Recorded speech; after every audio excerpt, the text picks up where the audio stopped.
11% des propriétaires de résidences secondaires sont toujours locataires de leur résidence principale.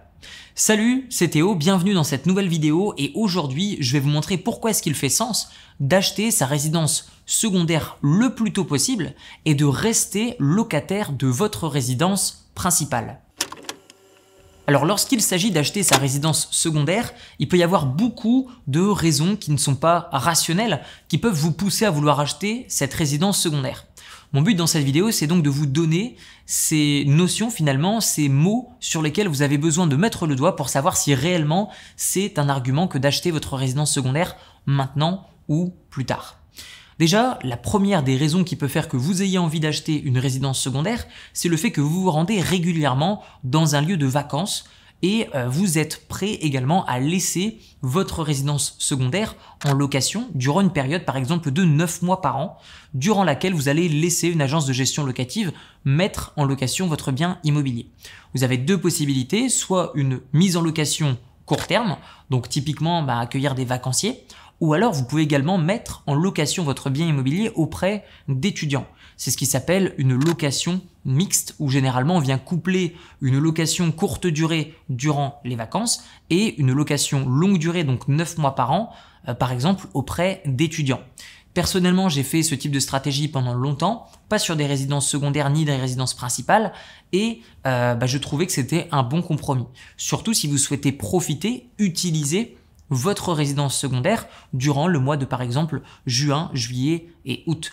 Donc déjà, les deux premiers critères qui peuvent faire que cela peut faire sens que d'acheter votre résidence secondaire, c'est de vous rendre régulièrement dans le même endroit et dans le même logement en vacances, et de deux, que d'accepter de mettre en location votre résidence secondaire durant vos périodes d'absence. Le troisième critère qui fait que cela peut être intéressant que d'acheter votre résidence principale, c'est le fait que aujourd'hui, vous avez la possibilité d'emprunter par exemple en France pour acheter un bien, par exemple en Espagne ou au Portugal. Je prends l'exemple de ces différents pays. Pourquoi? Parce que beaucoup de Français partent faire leur retraite ou leurs vacances en Espagne ou au Portugal et il existe des banques qui ont des filiales dans chacun de ces pays. Donc évidemment, si vous avez un autre pays en tête ou simplement une autre région de France en tête, c'est la même chose, mais sachez que vous pouvez tout à fait emprunter dans une banque française pour acheter un bien immobilier au Portugal ou en Espagne par exemple. J'ai vécu en Espagne et je faisais de l'immobilier, j'étais ami avec beaucoup de personnes qui faisaient de l'immobilier en Espagne et la plupart de ces Français empruntaient dans des banques françaises qui avaient une filiale au Portugal ou en Espagne. La quatrième raison qui peut faire que ça peut être une bonne idée d'acheter votre résidence secondaire, c'est le fait que vous êtes convaincu que vous allez y passer votre retraite. J'insiste bien sur le terme convaincu parce que si vous avez l'ombre d'un doute, cela veut dire que vous n'allez pas dormir tranquillement la nuit à l'idée que vous allez être, ou plutôt vous sentir obligé que d'aller dans votre résidence secondaire.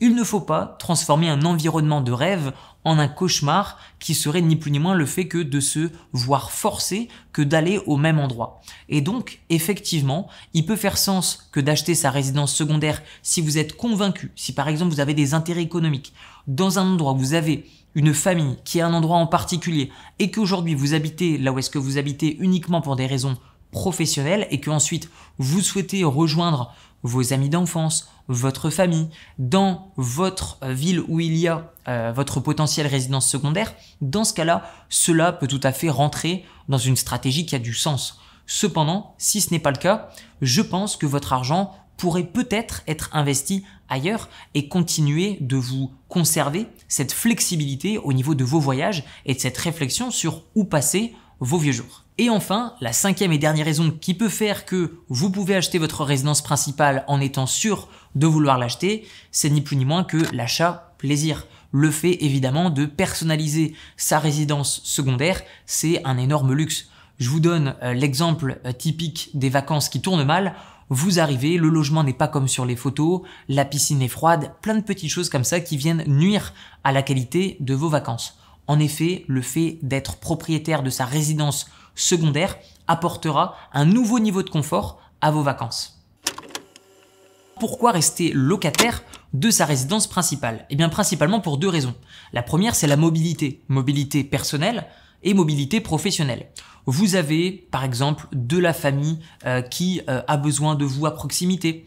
Vous avez par exemple rencontré quelqu'un et vous avez envie de vous en rapprocher. Vous avez par exemple une nouvelle opportunité professionnelle. Vous avez un nouveau job. Vous êtes muté dans une nouvelle région. Vous voulez voyager. Eh bien effectivement, le fait de posséder sa résidence principale, psychologiquement, vous allez vous dire que vous avez besoin de passer du temps dedans. Et donc effectivement, ça réduit votre liberté sur le plan géographique.